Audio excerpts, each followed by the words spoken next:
সর্বোচ্চ মানুষ পৃথিবীতে পেশাব পায়খানার নিয়ম শেখাচ্ছে।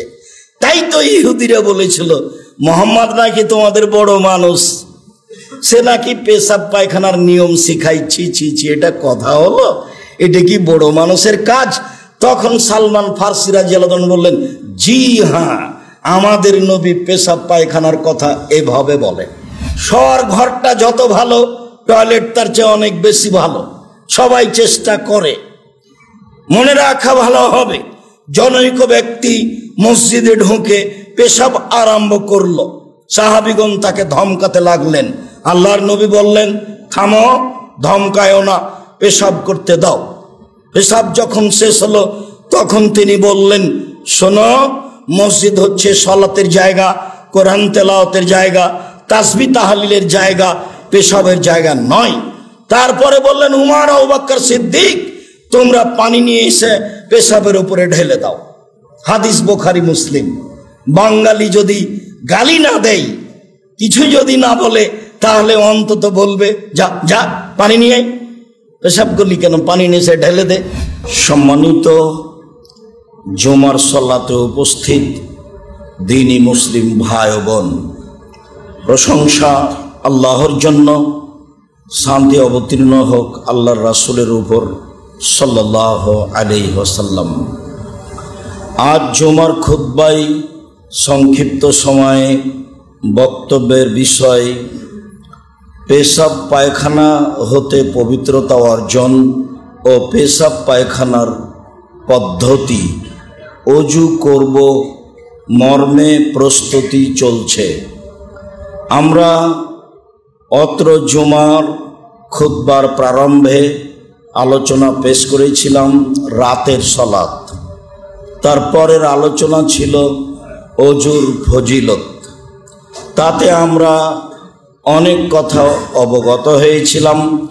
তার একটি গুরুত্বপূর্ণ কথা অবগত হয়েছিলাম যে অজু করলে সব পাপ মুছে যায়, তখন তার সালাতটা নফল হিসাবে হয়, তার মান বাড়িয়ে দেওয়ার জন্য। তারপরে আমরা অবগত হয়েছিলাম অজু কিভাবে ভেঙে যায়। আজকে অবগত হব অজুর পূর্বের জরুরি কিছু কাজ।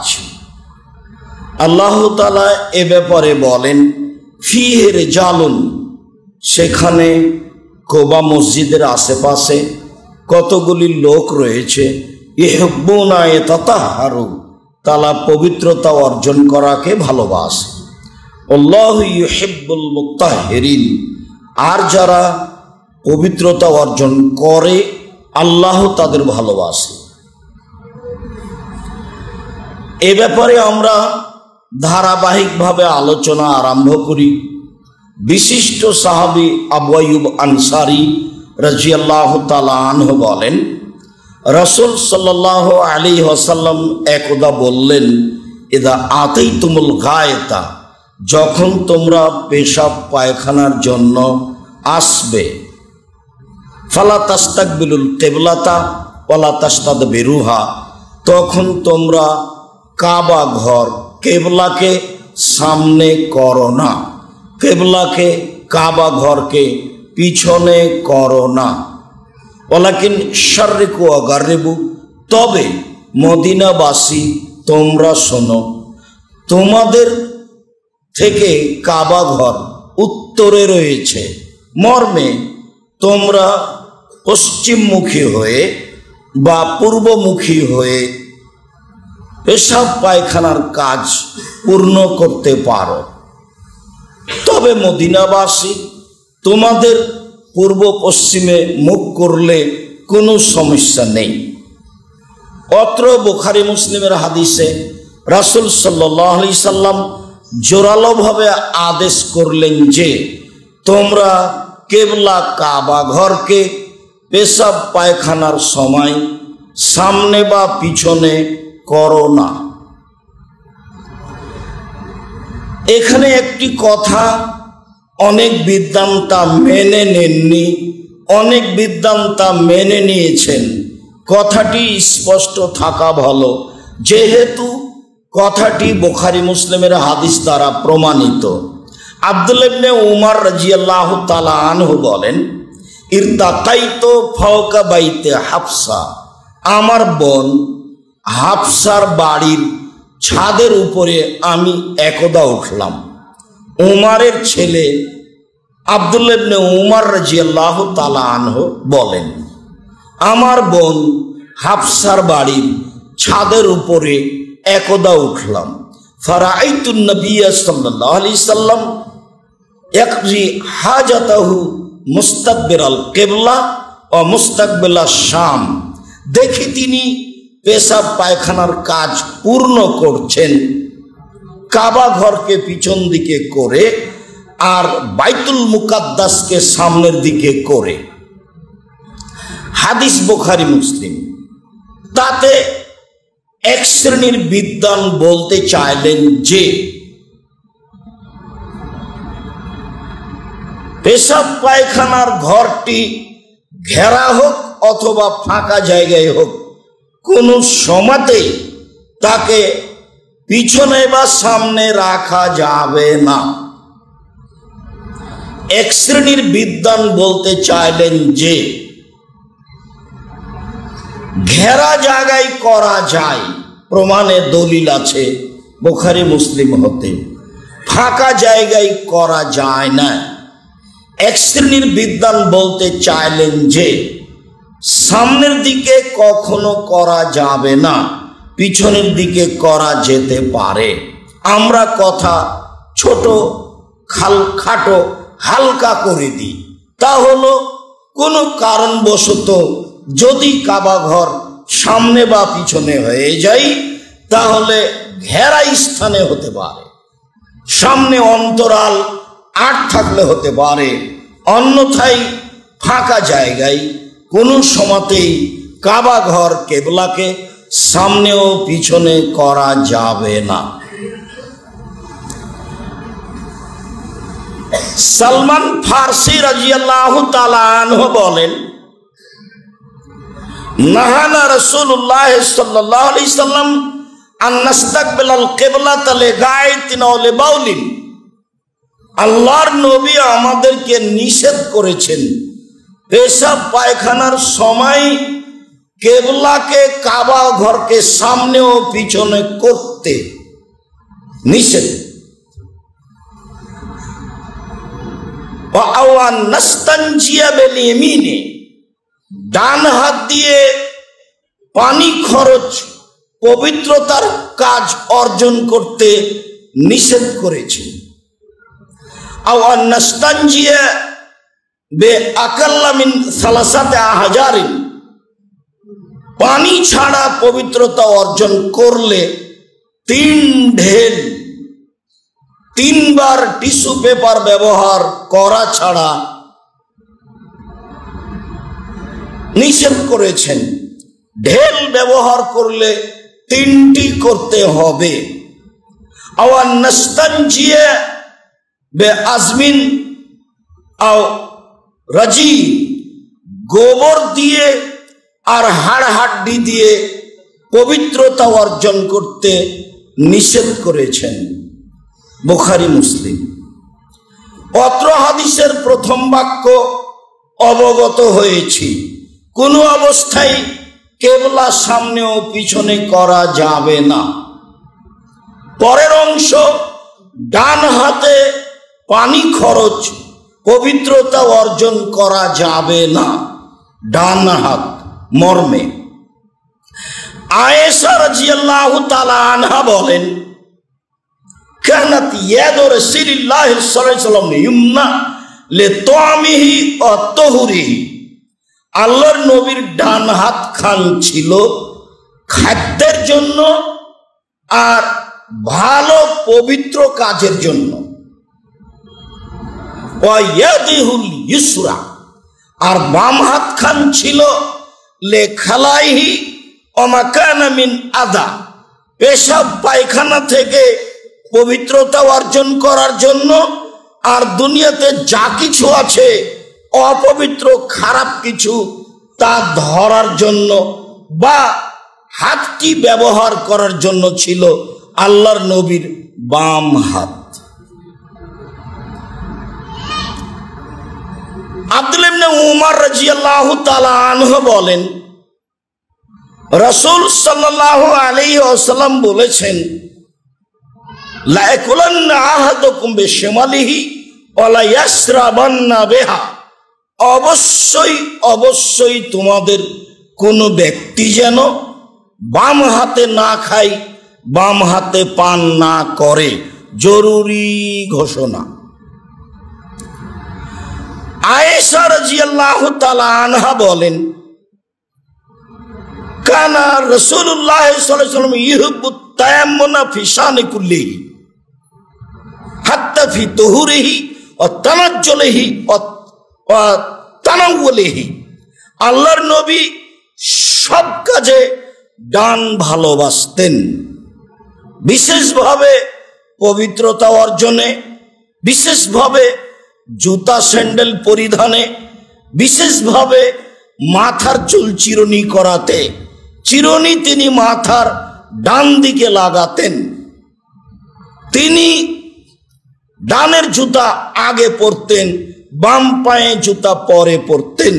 তিনি সব কাজে ডান ভালোবাসতেন। একদা পানি পান করার পরে গিলাসটা দিতে চাইলেন অন্যকে পান করার জন্য। ওই সময়ে ডানে ছিলেন, বামে ছিলেন বড় বড় বিদ্বান, ওমর, আবু বকর সিদ্দিক, ডানে ছিল কিছু ছোট ছেলে। তো আল্লাহর নবী বললেন যে, ও ছোট ছোট ছেলে, তোমরা যদি আমাকে অনুমতি দাও তাহলে গিলাসটা আমি বাম দিকের বড় মানুষদের দিই। তখন ছোট ছেলেগুলি বলল, জি না, যেটা আমাদের সুযোগ রয়েছে আপনার পক্ষ থেকে পাওয়ার সেটা আমরা নিবই। তো আল্লাহ রাসূল বললেন, ঠিক আছে নাও। অত্র বুখারী মুসলিমের হাদিসে বোঝা যায় মুহাম্মদ সাল্লাল্লাহু আলাইহি সাল্লাম নিজ নীতিতে নিজেই জিম্মি, নিজ নীতিতে নিজেই জিম্মি। কেননা তার কোন নীতি তার ব্যক্তিগত নয়। নইলে তিনি সরাসরি বলতে পারতেন, পৃথিবীর এত বড় মানুষ, আদম থেকে নিয়ে কিয়ামত পর্যন্ত যত মানুষ এসেছে, যত মানুষ আছে, যত মানুষ আসবে, সবার চেয়ে দামি ব্যতিক্রম মানুষ মুহাম্মদ সাল্লাল্লাহু আলাইহি সাল্লাম। ইচ্ছে করলে বলতে পারতেন, আজ তোমরা ছোট ছেলে ডানে আছে থাকো, আমি বড়দের দিয়ে দিলাম। এই কথা তিনি বলতে পারতেন। এত বড় মানুষকে ছোট ছোট ছেলের কাছে অনুমতি নিতে হবে, উমারের মতো মানুষকে গিলাসটা দিতে? তিনি তার নীতির কাছে নিজেই জিম্মি। যে নীতি উপর থেকে এসেছে সেই নীতি পরিবর্তন করার অধিকার তার হাতে নেই। এটাই প্রমাণ করে বুখারী মুসলিমের হাদিস। আজকে যারা এক ধরনের শিক্ষার নামে শিক্ষিত, তারা বাম হাত ব্যবহার করে খাওয়া ও পান করাতে। অবাক হবেন আপনি, কিয়ামতের সব লক্ষণ হবে আরবীদের মাঝে। Saudi Arabia, Kuwait, Qatar, Bahrain, Malaysia, Iraq, Abu Dhabi, Oman, এসব দেশেই সব কিয়ামতের লক্ষণ প্রমাণ পাবে। আমরা কিছু সাহায্য আপনাদের কাছ থেকে নিয়ে গাজাবাসী ফিলিস্তিনিদের মাঝে বিতরণ করছিলাম মিশরের এক ঘরে। আমি তাদের সাহায্য সহযোগিতা দেওয়া আরম্ভ করলাম। মহিলা পুরুষ সবাই বাম হাতে নিতে লাগলো। আমি দেওয়া বন্ধ করে কয়েকটা হাদিস শোনালাম, ডান হাতে নিতে হবে। তাতে বুঝলাম তারা আমার চেয়ে বেশি বুঝেছে। কেন? তারা আরবি ভাষার মানুষ। তারা হাদিসগুলিকে খুব সহজেই স্বাগতম জানালো হাসি মুখে। এবার যখন দিলাম তখন বাম হাতে নিল আবারও। তার মানে মানুষে বলে মানুষ অভ্যাসের দাস। শিক্ষিত হলে কি হবে, আরবি হলে কি হবে, জন্মসূত্রে বাপ মাকে যেটা দেখছে তার গতিবিধি আচরণ শিষ্টাচার সে যেটা হয়েছে সেটাই সে পালন করছে। আল্লাহর নবীর আদেশের কথার 5 পয়সা তাকে দাম দিতে হবে সেটা সে প্রয়োজন মনে করে না। ডান হাতেই খেতে হবে, ডান হাতেই পান করতে হবে, পবিত্রতা অর্জন করার কাজ পেশাব পায়খানা থেকে বাম হাতেই করতে হবে, জরুরি ঘোষণা রাসূল সাল্লাল্লাহু আলাইহি ওয়াসাল্লামের পক্ষ থেকে। একাধিক হাদিসে অনুরূপী কথা আসবে, যা দেখা যাবে। আবু হুরায়রা রাদিয়াল্লাহু তাআলা আনহু বলেন, রাসূল সাল্লাল্লাহু আলাইহি ওয়াসাল্লাম বলেছেন, ইযা শারিবা আহাদুকুম ফালায়াতানাফাস ফিল ইনাই, যখন তোমাদের কেউ পানীয় জিনিস পান করবে, চা বা পানি, তখন সেই জন্য তাতে ফুঁক না দেয়। কি রহস্য আমি আর আপনি বুঝি। ফুঁক দিলে কি হবে? তিনি না করে দিলেন, তা দিতে পাবা না। তারপরে তিনি বললেন, ওয়াইদা আতা আহাদুকুমুল খালা, যখন তোমাদের কোনো ব্যক্তি পেশাব পায়খানার জন্য আসবে, টয়লেটে, শৌচালয়ে, ফালা ইয়ামাসসু যাকারাহু বিয়ামিনিহি, সে যেন তার পুরুষ অঙ্গ, স্ত্রী অঙ্গ ডান হাত দিয়ে স্পর্শ না করে।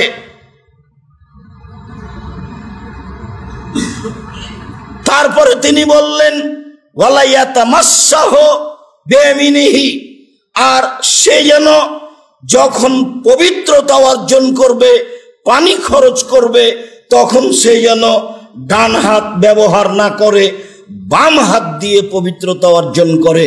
সব আদেশ, আদেশবাচক শব্দ। এবার আরো অবাক হতে হবে, অবগত হলেই বুঝবো কেমন কথা। আবু হুরায়রা রাদিয়াল্লাহু তাআলা আনহু বলেন, নবী করিম সাল্লাল্লাহু আলাইহি সাল্লাম বললেন, পৃথিবীর মানুষ, ইন্নামা আনা বিকুম মিসলুল ওয়ালিদিল ওয়ালাদিহি, নিশ্চয় আমি তোমাদের জন্য বাপ যেমন শিক্ষা দানে ছেলেকে, নিশ্চয় আমি শিক্ষা দানে তোমাদের কাছে বাপ যেমন ছেলের কাছে, মানে ছেলেকে মানুষ করতে হবে শিষ্টাচার দিয়ে, বিদ্যা দিয়ে, তা মূলত পিতার কাজ।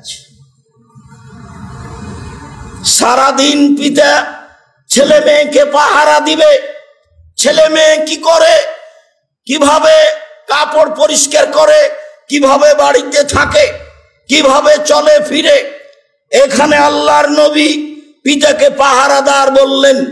অন্য জায়গাতে আল্লাহর নবী মাকে পাহারাদার বলেছেন। মানে জাবের রাদিয়াল্লাহু তাআলা আনহু বললেন, আল্লাহর নবী যখন বললেন, জাবের তুমি কুমারী মেয়ে কেন বিবাহ করনি, তুমি তার সাথে খেলতে, ও তোমার সাথে খেলতো, তখন জাবের রাদিয়াল্লাহু তাআলা আনহু বললেন, আল্লাহর নবী, আমার পিতা উহুদের যুদ্ধে শহীদ হয়েছেন, 9 জন মেয়ে রেখে গেছেন। আনা আক্রাহু আনা তাযাওয়াজা মিসলাহুন্না, তাদের মতো কম বুদ্ধির মেয়ে, ছোট মেয়ে, বয়সে কম, এমন মেয়ে আমি বিবাহ করতে চাইনি 4টা কারণে। আমি বয়সের মেয়ে, বুদ্ধি রাখে, ছেলে মেয়ে লালন পালন করতে পারবে, এরকম মেয়েকে বিবাহ করেছি। তালাক প্রাপ্ত মেয়ে বিবাহ করেছি 4টা কারণে। 1, লিতুআল্লিমাহুন্না, আমার স্ত্রী যেন আমার বোনদেরকে বিদ্যা শিখাতে পারে। 2, লিতুআদ্দিবাহুন্না, আমার স্ত্রী যেন আমার বোনদেরকে শিষ্টাচার শিখাতে পারে।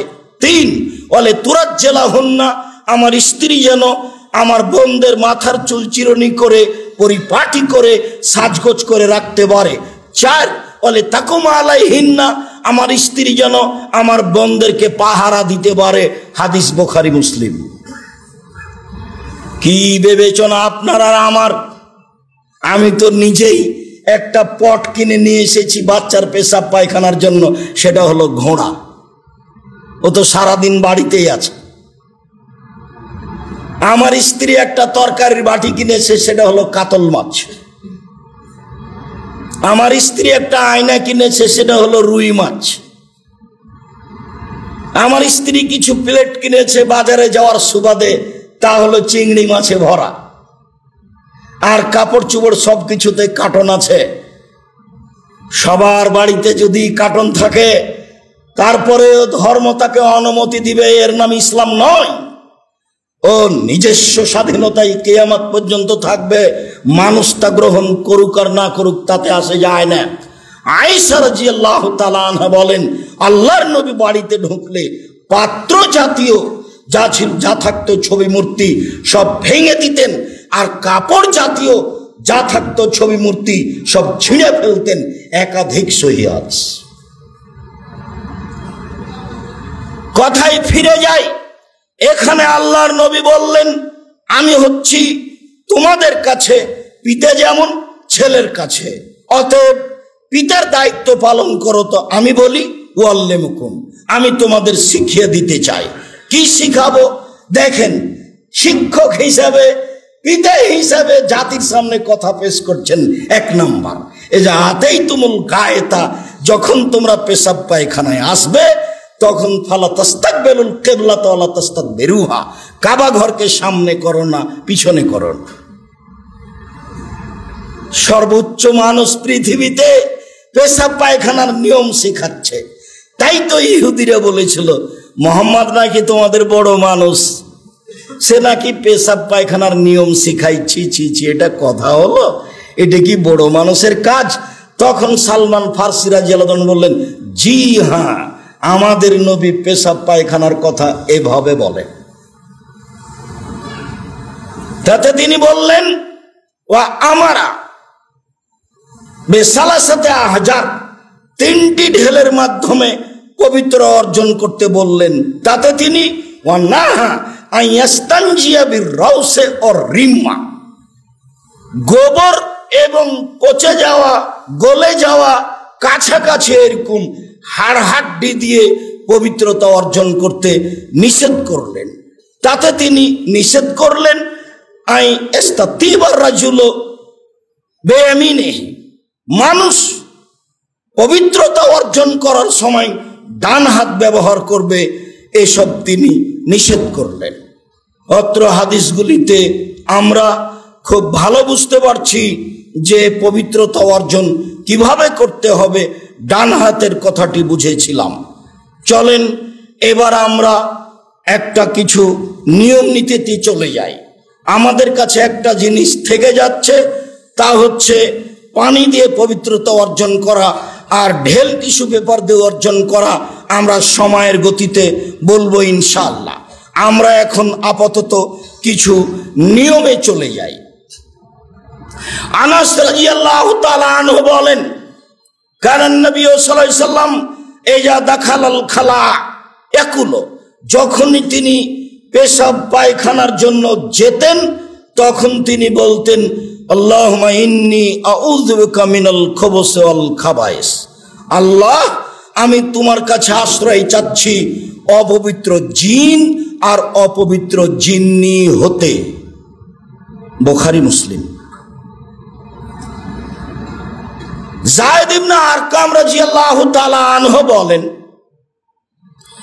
নবী করিম সাল্লাল্লাহু আলাইহি ওয়াসাল্লাম বলেছেন, ইন্না হাজিহিল হুসুসু মুহতাজারাতুন, ইন্না হাজিহিল হুসুসা মুহতাজারাতুন, পৃথিবীর মানুষ মনে রেখো, টয়লেট হচ্ছে, শৌচালয় হচ্ছে জিন শয়তান থাকার জায়গা। টয়লেটে শৌচালয়ে জিন শয়তান থাকে।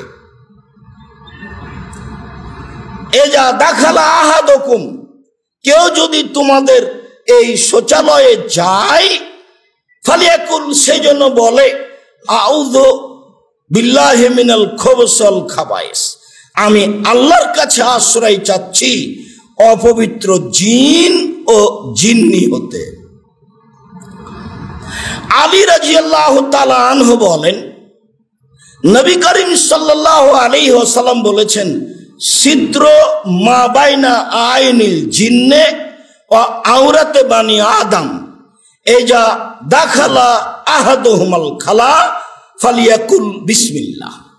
পৃথিবীর মানুষ শুনে রেখো, মুহাম্মদ সাল্লাল্লাহু আলাইহি সাল্লাম বলেন, যখন আদমের ছেলে মেয়ে শৌচালয়ে টয়লেটে যায় তখন জিনের চক্ষু হতে অন্তরাল হিসাবে, আর আদমের ছেলে মেয়ের পুরুষাঙ্গ স্ত্রী অঙ্গকে অন্তরাল হিসাবে ব্যবহার করতে হবে বিসমিল্লাহ। মানে যদি আমি বলি আল্লাহুম্মা ইন্নী আউযু বিকা মিনাল খুবুসি ওয়াল খাবায়েস, শয়তান পুরুষাঙ্গ স্ত্রী অঙ্গ দেখতে পাবে কিন্তু ক্ষতি করতে পারবে না। আর যখন বলবো বিসমিল্লাহ আল্লাহুম্মা ইন্নী আউযু বিকা মিনাল খুবুসি ওয়াল খাবায়েস, তখন ক্ষতি তো বহুদূরের কথা, দেখতেই পাবে না। রাসূল সাল্লাল্লাহু আলাইহি সাল্লাম জিনের শয়তানের চোখের অন্তরাল আর আদম সন্তানের পুরুষাঙ্গ স্ত্রী অঙ্গের অন্তরাল হিসাবে বিসমিল্লাহকে ঘোষণা দিলেন। তাহলে আজ থেকে নিয়মিত বলতে শিখবো যে বিসমিল্লাহ আল্লাহুম্মা ইন্নী আউযু বিকা মিনাল খুবুসি ওয়াল খাবায়েস। আব্দুর রাজ্জাক সাহেব, একটা কথা বাকি থেকে গেল, বলবো কি বিসমিল্লাহির রহমানির রহিম আল্লাহুম্মা ইন্নী আউযু বিকা মিনাল খুবুসি ওয়াল খাবায়েস? জি না, যেভাবে এসেছে ওভাবে বিসমিল্লাহ আল্লাহুম্মা ইন্নী আউযু বিকা মিনাল খুবুসি ওয়াল খাবায়েস, এভাবেই রাসূল সাল্লাল্লাহু আলাইহি ওয়াসাল্লাম বলেছেন। জাবের রাদিয়াল্লাহু তাআলা আনহু বলেন, কানান নবী সাল্লাল্লাহু আলাইহি ওয়াসাল্লাম ইজা আরাদাল বেরাজা ইনতালাকা হাত্তা লা ইয়ারাহু আহাদুন, যখন আল্লাহর নবী পেশাব পায়খানার প্রয়োজন মনে করতেন তখন মাঠে যেতেন যেতেন যেতেন, এমন এক জায়গায় চলে যেতেন যখন আর কেউ দেখতে পেত না। তাহলে বাড়িতে টয়লেট ছিল না।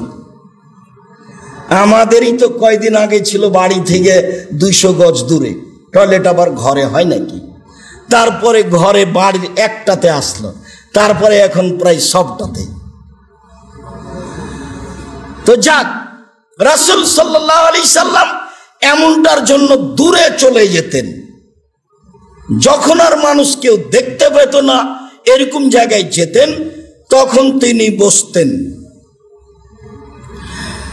জাবের রাদিয়াল্লাহু তাআলা আনহু বলেন, কারণ নবী সাল্লাল্লাহু আলাইহি সাল্লাম ইজা আরাদাল হাজাতা ফালা ইয়ারফাউ সাওবাহু হাত্তা ইয়াদনুয়া মিনাল আরদে, আল্লাহর নবী যখন পেশাব পায়খানার জন্য বসতেন তখন বসতেই কাপড়টা উঠাতেন না, যখন একেবারে মাটি কাছাকাছি হতেন তখন তিনি নিজের শরীর থেকে কাপড় সরাতেন। নিয়ম, মুহাম্মদ সাল্লাল্লাহু আলাইহি সাল্লাম পেশাব পায়খানার নিয়ম শেখাচ্ছেন। অবাক হতে হবে, কাপড়টা কখন শরীর থেকে সরাতে হবে সেই কথা মুহাম্মদ সাল্লাল্লাহু আলাইহি সাল্লাম আজ থেকে নিয়ে 1450 বছর পূর্বে বলে গেছেন।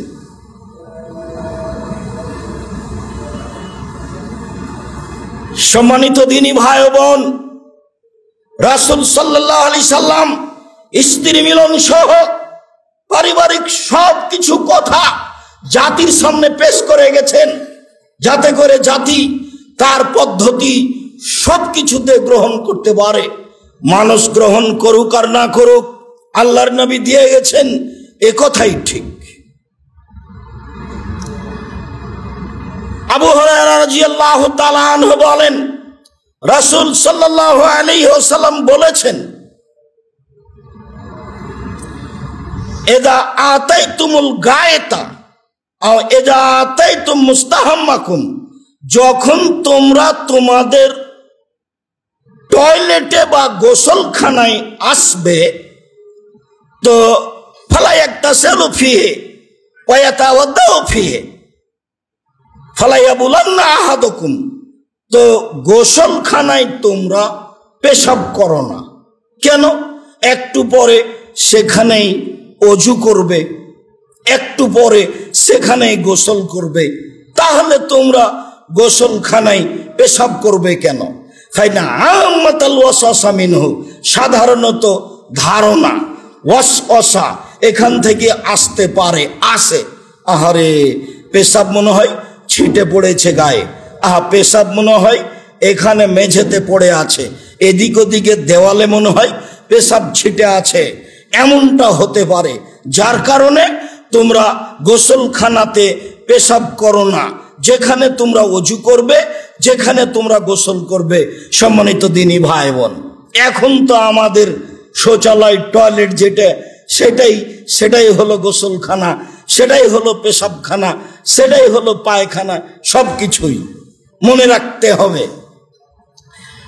সেইগুলি ছিল মাটির, পানি ঢেলে দিলেই সহজে পরিষ্কার হওয়ার পথ ছিল না।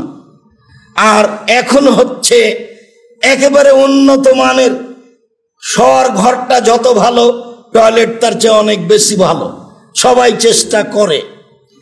মনে রাখা ভালো হবে, জনৈক ব্যক্তি মসজিদে ঢুকে পেশাব আরম্ভ করলো, সাহাবীগণ তাকে ধমকাতে লাগলেন। আল্লাহর নবী বললেন, থামো, ধমকায়ও না, পেশাব করতে দাও। পেশাব যখন শেষ হলো তখন তিনি বললেন, শোনো, মসজিদ হচ্ছে সলাতের জায়গা, কোরআন তেলাওয়াতের জায়গা, তাসবিহ তাহলিলের জায়গা, পেশাবের জায়গা নয়। তারপরে বললেন, উমর, আবু বকর সিদ্দিক, তোমরা পানি নিয়ে এসে পেশাবের উপরে ঢেলে দাও। হাদিস বুখারী মুসলিম। বাঙালি যদি গালি না দেয়, কিছু যদি না বলে, তাহলে অন্তত বলবে, যা যা পানি নিয়ে, পেশাব করলি কেন, পানি নিয়ে এসে ঢেলে দে। আল্লাহর নবী তাকে বললেন, মসজিদ পেশাবের জায়গা নয়, মসজিদ হলো সলাতের জায়গা, মসজিদ হলো কোরআন তেলাওয়াতের জায়গা, মসজিদ হলো তাসবিহ তাহলিলের জায়গা। আর বললেন, উমর, আবু বকর সিদ্দিক, পানি নিয়ে এসে পেশাবে ঢেলে দাও। হাদিস বুখারী মুসলিম। শিষ্টাচার, যেদিন শিষ্টাচারের আলোচনা হবে সেদিন বলবো শিষ্টাচার কাকে বলে। অবাক শিষ্টাচার। সম্মানিত দিনী ভাই বোন, অত্র হাদিসে বুঝছিলাম যে সেখানেই পেশাব করতে পারি, পায়খানা করতে পারি, তাহলে পানি ঢেলে দিয়ে সেটাকে পরিষ্কার করে দিতে হবে। তখন গোসল করলে কোনো সমস্যা নেই, তখন অজু করলে কোনো সমস্যা নেই। আপনার টয়লেটটা ভিন্ন থাক ঘেরা, আর গোসল ভিন্ন থাক, সেটা ভালো, সেটা আপনি করেন। কিন্তু যেখানে পেশাব করেছেন সেখানেই গোসল করতে পারবেন যখন পেশাব করার পরে পানি ঢেলে দিয়েছেন, ধুয়ে গেছে, তখন পরিষ্কার হয়ে গেছে। তখন যতক্ষণ পর্যন্ত পেশাব পায়খানার মধ্যে আছেন ততক্ষণ পর্যন্ত আপনি কোনো জিকির আজকার করতে পাবেন না। যখন আপনি বসছেন তখন বন্ধ, যখন উঠলেন তখন চালু। এখন এই টয়লেট শৌচালয় বড় আছে, আপনি বিসমিল্লাহ বলে অজু করেন, কোনো সমস্যা নেই। আপনি অজু শেষে দোয়া পড়ুন, কোনো সমস্যা নেই। পেশাব পায়খানা চলাকালীন কোনো প্রকার ইবাদত চলবে না, সব বন্ধ, যা একাধিক হাদিসগুলি দ্বারা প্রমাণিত হয়। আমরা বিষয়টি ভালোভাবে অবগত হচ্ছিলাম বলে আমরা মনে করছি, বাকি অংশ পরে।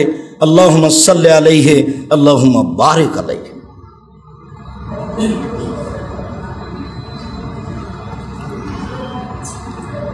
আলহামদুলিল্লাহি ওয়াহদা ওয়াসসালাতু ওয়াসসালামু আলা মান লা নাবিয়্যা বা'দা।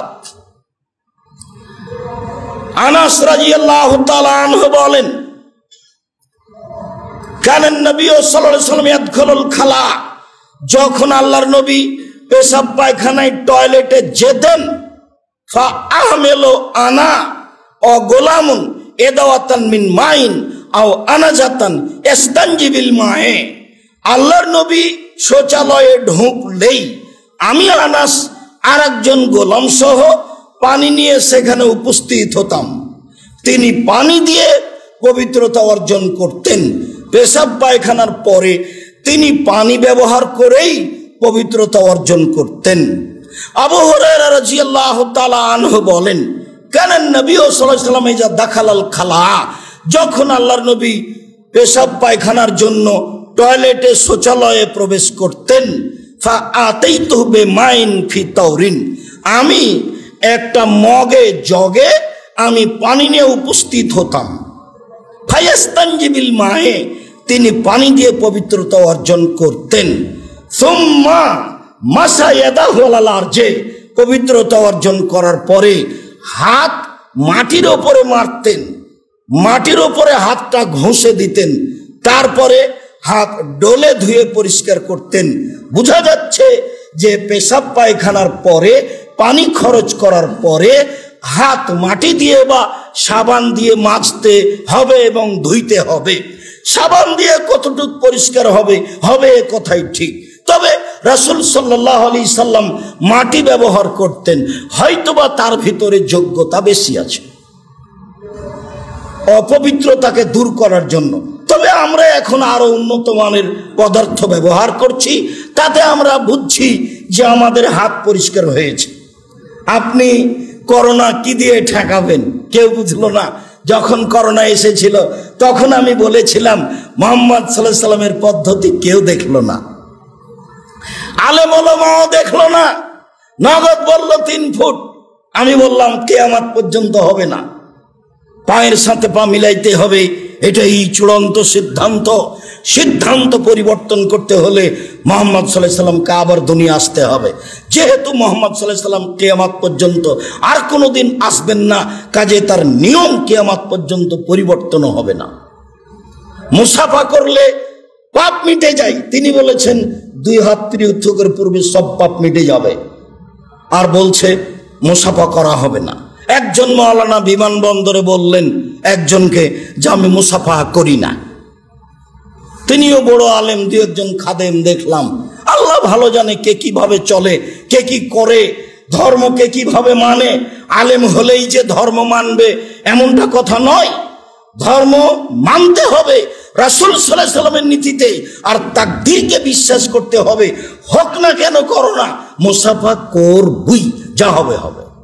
পৃথিবী সৃষ্টির 50,000 বছর পূর্বে যদি করোনা লেখা থাকে তাহলে মুসাফাই হয়ে যাবে, আর যদি না লেখা থাকে তাহলে মুসাফা কেন, তার গায়ের সাথে যদি গাও লাগিয়ে বাকি জীবন থাকে হবে না। এভাবে বিশ্বাস করতে হবে ভাগ্যকে। তাহলে আপনি ভাগ্যকে বিশ্বাস করেন, এটা বোঝা যাবে। এমনিতে বলেছেন আপনি ভাগ্যকে বিশ্বাস করেন, ভুল হিসাব, আপনি ভাগ্যকে বিশ্বাস করেন না। সম্মানিত দিনী ভাই বোন, বলছিলাম পবিত্রতা অর্জন করা পানি দিয়ে, পানি দিয়ে পবিত্রতা অর্জন করা। আবু আইয়ুব আনসারী রাদিয়াল্লাহু তাআলা আনহু বলেন, এই আয়াতটি যারা পানি দিয়ে পবিত্রতা অর্জন করে তাদের ব্যাপারে অবতীর্ণ হয়েছে। কোন আয়াতটি? ফিহি রিজালুন, কোবায় কতগুলি আনসার রয়েছেন, তাদের ব্যাপারে এই আয়াত নাজেল হয়েছে। ইহুব্বুনা আয়াতাতাহহারু, তারা ভালোবাসে পবিত্রতা অর্জন করতে, আর আল্লাহ ভালোবাসেন ওদের যারা পবিত্রতা অর্জন করে। ফাকালা রাসূলুল্লাহ সাল্লাল্লাহু আলাইহি সাল্লাম, ইয়া আহলাল আনসার, ও আনসার সাহাবীগণ, শোনো তোমরা, ইন্নাল্লাহ কাদ আনসা আলাইকুম ফিত তাহুর, তোমাদের পবিত্রতার ব্যাপারে আল্লাহ তাআলা প্রশংসা করেন।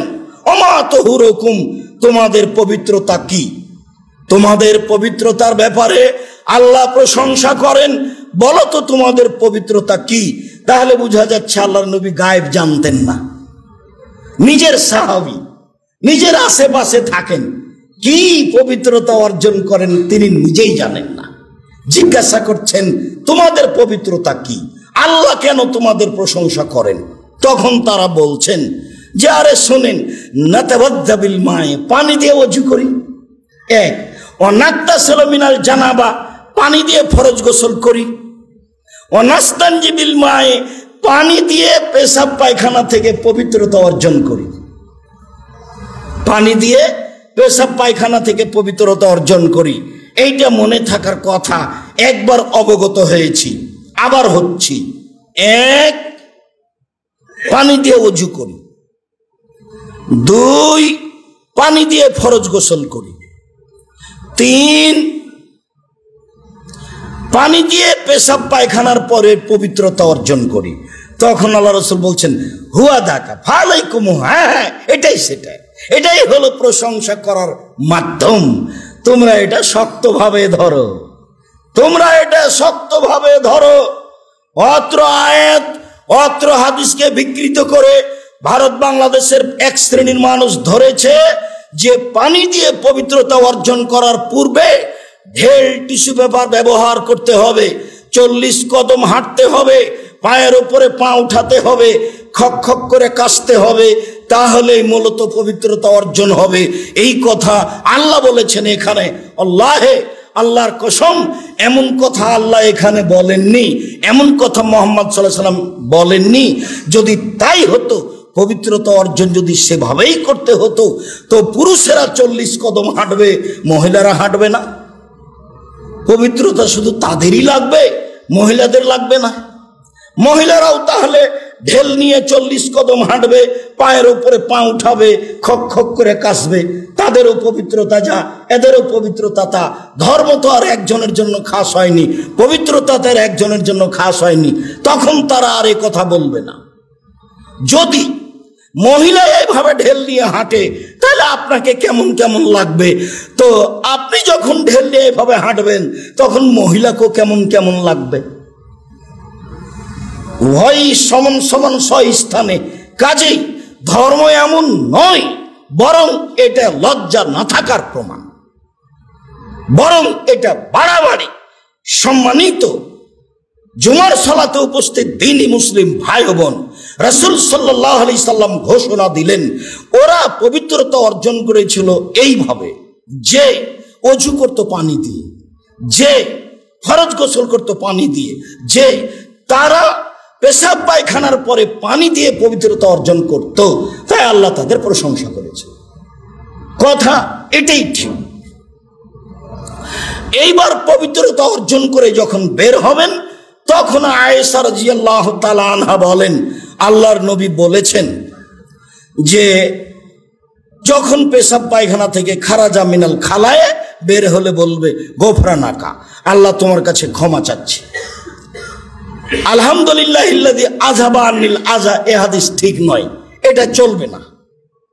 এ হাদিস ঠিক নয়, এটা চলবে না। শুধু গোফরানাকা, 3 বার নয়, 1 বার, তোমার কাছে ক্ষমা চাচ্ছি, এটুকুই শেষ। এরপরের অংশে যাই।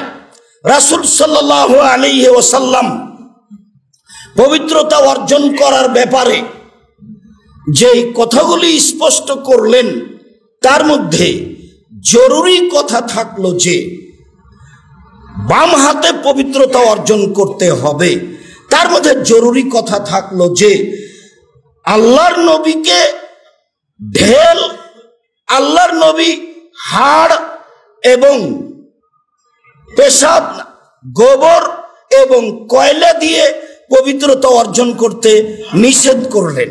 আব্দুল্লাহ ইবনে মাসউদ রাদিয়াল্লাহু তাআলা আনহু বলেন, আল্লাহর নবী বললেন, লা তাস্তানজু বিরজিয়ে ওয়ালা বিররাউসে, তোমরা গোবর দিয়ে এবং হাড় হাড্ডি দিয়ে পবিত্রতা অর্জন করো না। আব্দুল্লাহ ইবনে মাসউদ রাদিয়াল্লাহু তাআলা আনহু বলেন, কাদেমান নবী সাল্লাল্লাহু আলাইহি সাল্লাম, কাদেমা আলান নবী সাল্লাল্লাহু আলাইহি সাল্লাম আবদুল জিন্নে, একদা জিনের একটা দল নবীর কাছে আসলো।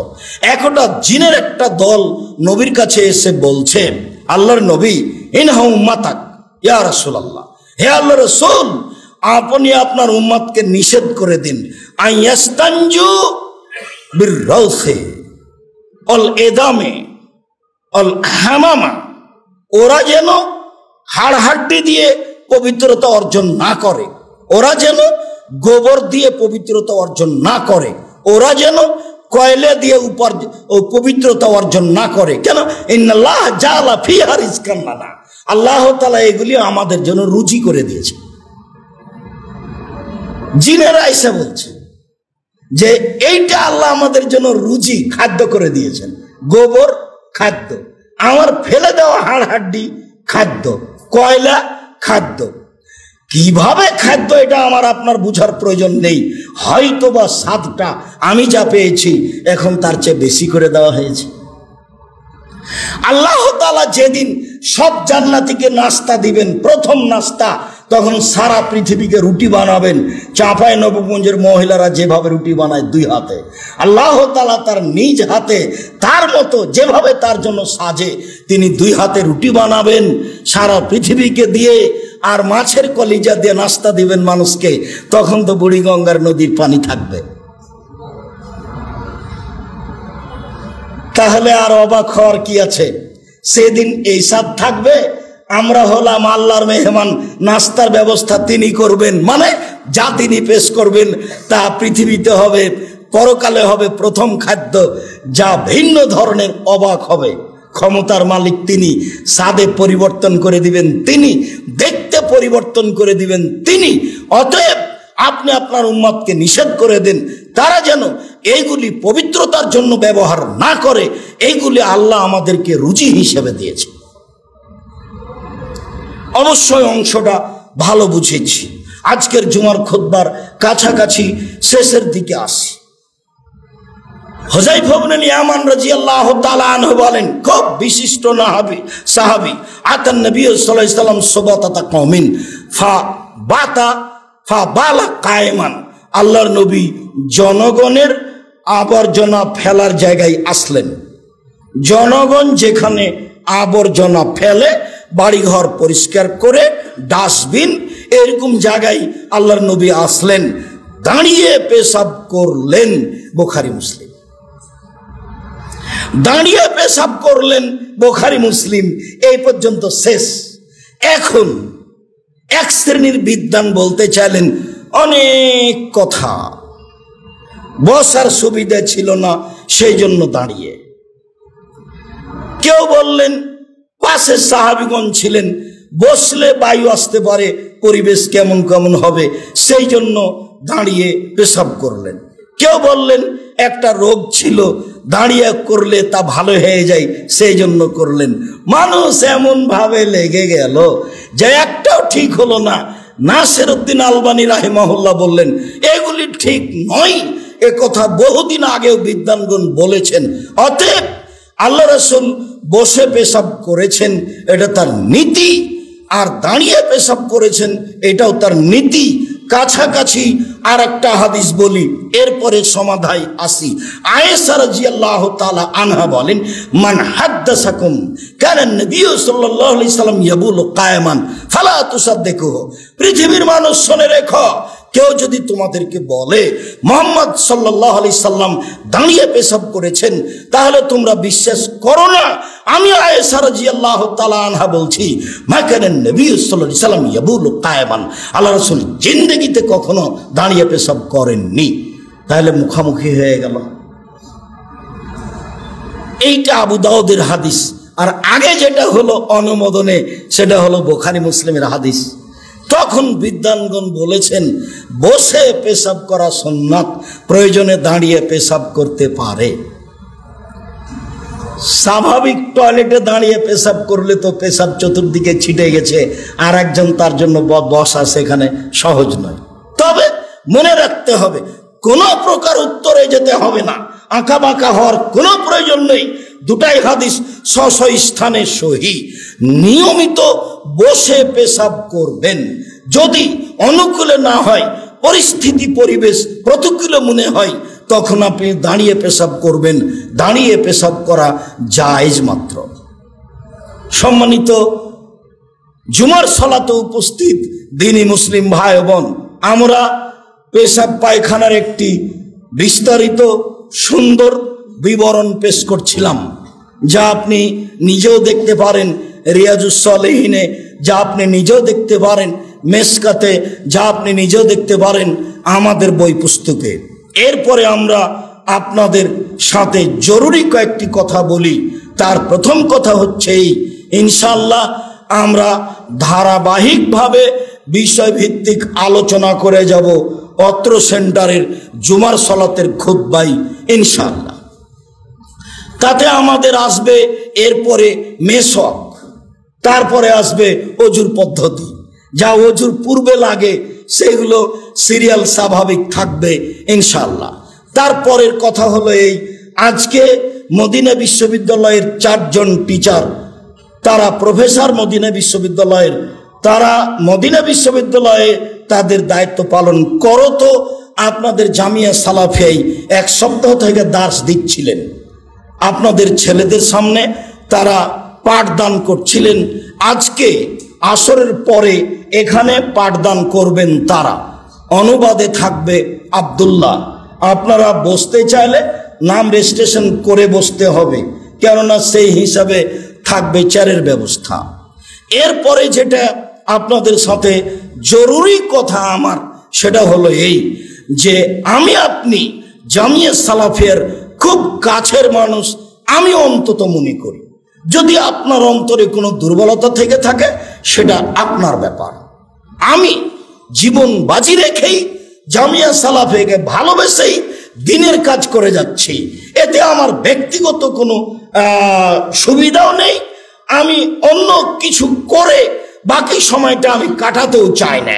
জামিয়া সালাফিয়ার মাধ্যমেই একে সামনে রেখেই বাকি জীবন কাটাতে চাই, আর এটাকেই পরকালীন বিনিময় হিসাবে ধরে জাতির সামনে বলতে চাই যে এদেশের শিরক মুক্ত প্রতিষ্ঠান জামিয়া সালাফিয়া, বিদআত মুক্ত প্রতিষ্ঠান জামিয়া সালাফিয়া, দলমুক্ত প্রতিষ্ঠান জামিয়া সালাফিয়া, হিংসা মুক্ত প্রতিষ্ঠান জামিয়া সালাফিয়া নিখুঁতভাবে দিন ধর্ম শিখিয়ে দেওয়ার এদেশের সর্ববৃহৎ প্রতিষ্ঠান জামিয়া সালাফিয়া। আপনি যখন অত্র সেন্টারে জুমার খুতবায় উপস্থিত হবেন তখন আপনি নিজেকে মনে করবেন আমি জামিয়া সালাফিকে ভালোবাসি, আব্দুর রাজ্জাক সাহেবের কথা শুনি, কোরআন হাদিসের বলেন, এই জন্য তাই আমরা এসেছি, কিছু জানবো বুঝবো, জামিয়া সালাফিকে ভালোবাসা দেখাবো। ভালোবাসা দেখাবেন আল্লাহকে সন্তুষ্ট করার জন্য। তখন আমি বলবো বাড়ি থেকে বের হওয়ার সময়তে খালি হাতে বের হবেন না, 10 টাকা হলেও। সবাই অংশগ্রহণে থাকবেন, যারা আমরা এখানে কর্মচারী আছি তারাও, আমি নিজেও ইনশাআল্লাহ সবাই অংশগ্রহণ করব। তখন আমাদের সব কাজগুলি ধীরে ধীরে সুন্দর হবে এবং সহজ হবে। আমি এই কথাটা মেনে নিতে বলি রাসূলের 2টি কথা থেকে। একটি কথা, প্রত্যেক দিন সকালে 2 জন ফেরেশতা আকাশ থেকে নেমে এসে একজন বলেন, আল্লাহ যে যতটুকু দিল তুমি তার পূর্ণ করে দাও, যে যতটুকু দিল না তুমি তার ক্ষতি করে দাও। কঠিন কথা নয়, হাদিস তো বুখারী মুসলিম। যা দিল তা পূর্ণ করে দাও, যা দিল না ওই পরিমাণ ক্ষতি করে দাও। যেটুকু দিতে চাচ্ছিল দিল না সেই পরিমাণ ক্ষতি করে দাও। ফেরেশতা দাবি জানাই আল্লাহর কাছে। আর একটা কথা সব সময় বলি, আল ইয়াদুল উলিয়া খায়রুম মিন ইয়াদিস সুফলা, দেওয়া হাত ভালো নেওয়া হাতের চেয়ে। আর অস্থায়ী অনাবাসিক নুরানি উচ্চ শিক্ষা ভালোদের কোরআন শিক্ষার ব্যাপারে, উচ্চারণ শিক্ষার ব্যাপারে বাচ্চা পাঠালে পরে আব্দুল্লাহর সাথে কথা বলবেন। বলছিলাম সম্মানিত দিনী ভাই বোন, আসেন আমরা পবিত্রতা অর্জনের কথা বলছিলাম। তাতে আজকে সবচেয়ে যেটা সুন্দর মনে রাখার মতো বুঝেছি সেইটা হলো কখনো কেবলার দিকে মুখ করে বা পিছন করে পেশাব পায়খানা করা হবে না। তাতে যেটা বুঝেছি যে এতদিন বলছিলাম আল্লাহুম্মা ইন্নী আউযু বিকা মিনাল খুবুসি ওয়াল খাবায়েস, আরেকটা শব্দ লাগাতে হবে বিসমিল্লাহ। তাহলে শয়তান আমার ক্ষতি করা তো বহুদূরের কথা, ও দেখতেই পাবে না, ওকে আমি কানা করে দিয়েছি। আরো যেটা জোরালো বুঝেছি সেটা পবিত্রতা অর্জনের মাধ্যম হলো বাম হাত।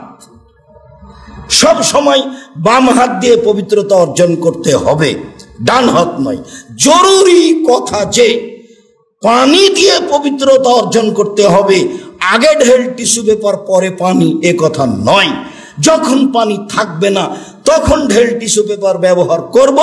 যারা রাসূল সাল্লাল্লাহু আলাইহি সাল্লামের কর্ম থেকে আমরা নিজেরা অবগত, সময়ের গতিতে বিষয় ভিত্তিক আমরা খুতবা অবগত হব ইনশাআল্লাহ।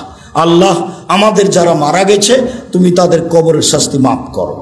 আমরা যারা অসুস্থ তুমি তাদেরকে আরোগ্য দান করো, আল্লাহুম্মা আমিন। অসুস্থকে সুস্থ করে দাও, আল্লাহুম্মা আমিন। আমরা যারা বেঁচে আছি, আমরা সাধারণ মানুষ, আমরা তোমার দরবারে জুমার খুতবার শেষে জোরালো দাবি জানাচ্ছি, তুমি আমাদেরকে তোমার রাসূলের পদ্ধতিতে বেঁচে থাকার সুযোগ করে দাও।